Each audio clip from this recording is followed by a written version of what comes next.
Welcome to Part 2 of the HTS Classification course. Now we get into the nitty-gritty of the basis to determine proper classification, the GRI, or General Rules of Interpretation. Although this is only 2 pages of the general notes of the tariff schedule, it is the cornerstone reasoning of classification guidelines. This is an overview of the GRI. The idea is if GRI 1 doesn't apply, move to GRI 2. If GRI doesn't apply, move to 3, and so on. Note there's a 3A, 3B, 3C,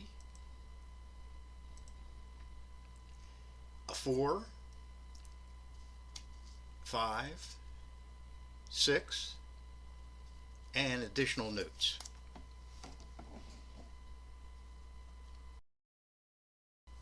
Delving into more detail of each GRI, we start with GRI 1, which is the self-evident, we phrase it. Often such items can be found by merely checking the tariff's index. In effect, these items are specifically provided for or describes what products are being classified directly.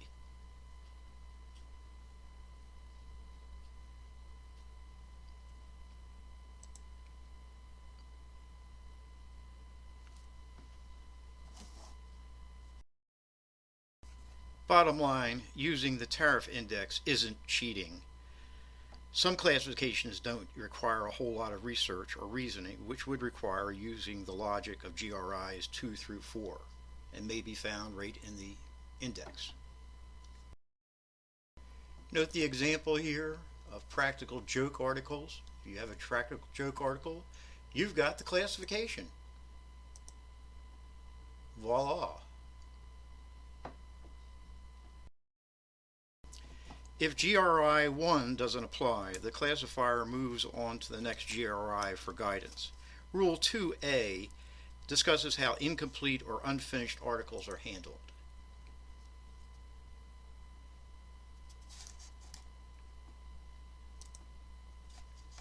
In the case of a robot assembly line imported over several shipments, it may take a decision from the customs import specialist to allow all the parts to be classified under one end product classification.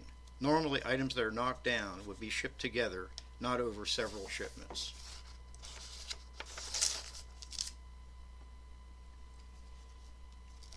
In this broker's license test example, the 2 headings that could apply are 9401 and 9403. Because the product more specifically relates to product 9401 than 9403, 9401 is used. 9403 is more broad. In this case, you have a mixture product, more than one material or substances.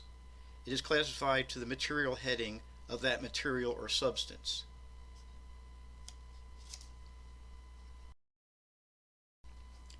If the item being classified isn't specifically provided for, unassembled end product, or a composite good that is provided for, Rule 3A is next explored. Here the theme of specific versus broad holds under 3A.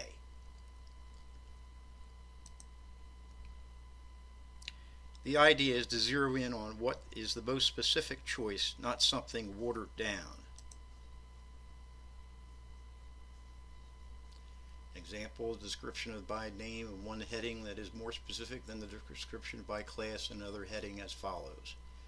So you're seeing that you put it under shavers because they're more specifically provided for than miscellaneous electromechanical domestic appliances.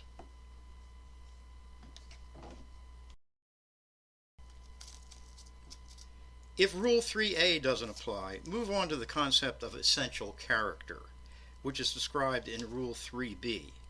Essential character is determined by the nature of the material or component, its bulk, quantity, weight, or value, or by the role of a constituent material in relation to the use of the goods. An example is the drawing kit. If it says that the compass gives its essential character, which would be determined possibly through a review of the product, then all the products in the drawing kit are classified as if they were a drawing compass. When rules 3A, which is specific versus broad, or 3B, which is essential character, don't seem to apply, the next rule to try is 3C. This is the last in numerical order in the tariff. This is used when you have an apparent toss-up of two or more possible choices, but not one clearly is superior to the other. For instance, if fabric is 50% polyester and 50% cotton, the classification would be polyester since it falls last in the tariff. Chapter 55 is after Chapter 52. Note that as the tariff progresses, duty rates tend to become more expensive from raw to finished goods. So you can see here under cotton, 19.7%, under other man-made fibers, and if it didn't have a component of wool in it, it'd be considered other, and that's 32%.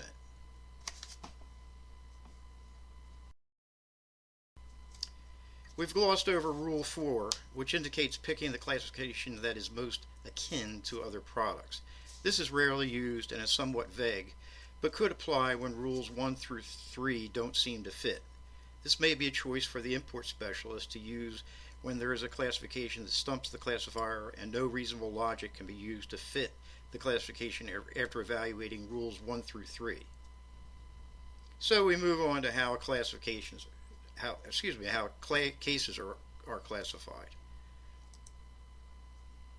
The main concept here is the case is unique to only holding the item inside.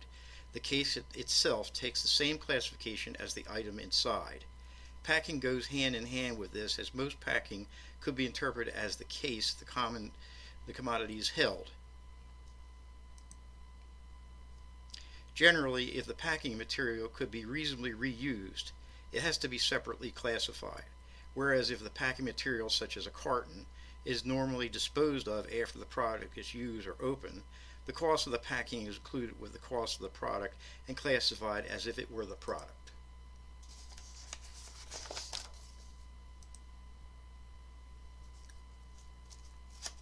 Rule 6 indicates the classifier needs to compare at the same indented outline heading of the tariff. In other words, compare headings to headings, subheadings to subheadings, and so on.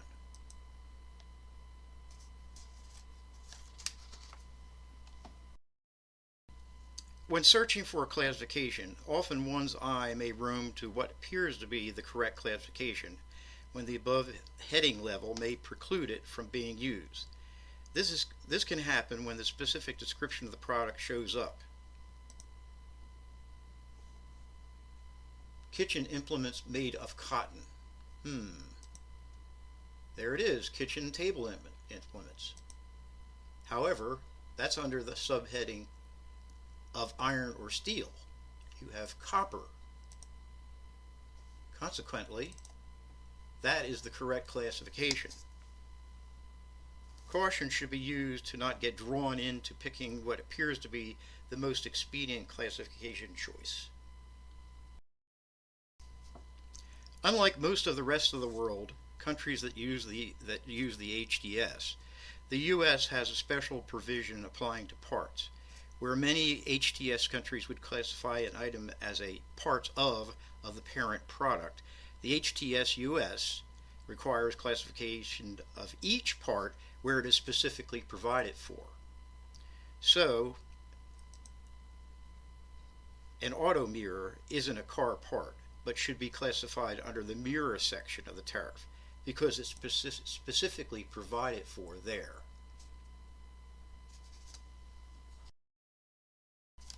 What do we mean by preliminary scrutiny? This is the information about the product that could be questioned to help determine the next research steps. The first full bullets relate to GRI. Chapter notes often preclude or substantiate using that tariff chapter for the product. For example, three-wheel bicycles are excluded from the chapter where bicycles are listed and are considered toys. Obviously, picking the brain of a shipper or supplier of what the product is made of, how much its components cost, what is the main use, etc., can be derived. Some classifications are contingent upon the end use of the product.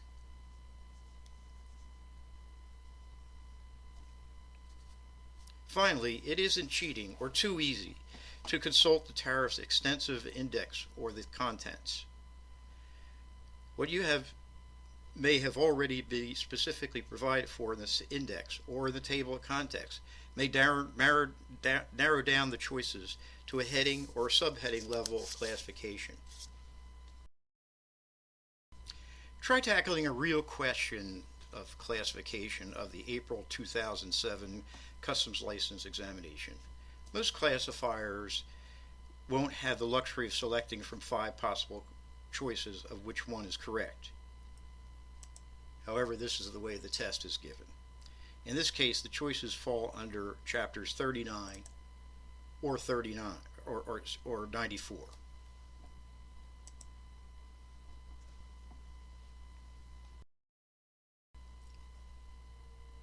This example turns out to be rather easy because the answer E already provides for the item being classified. GRI 1 would be the basis of the selection, which is self-evident.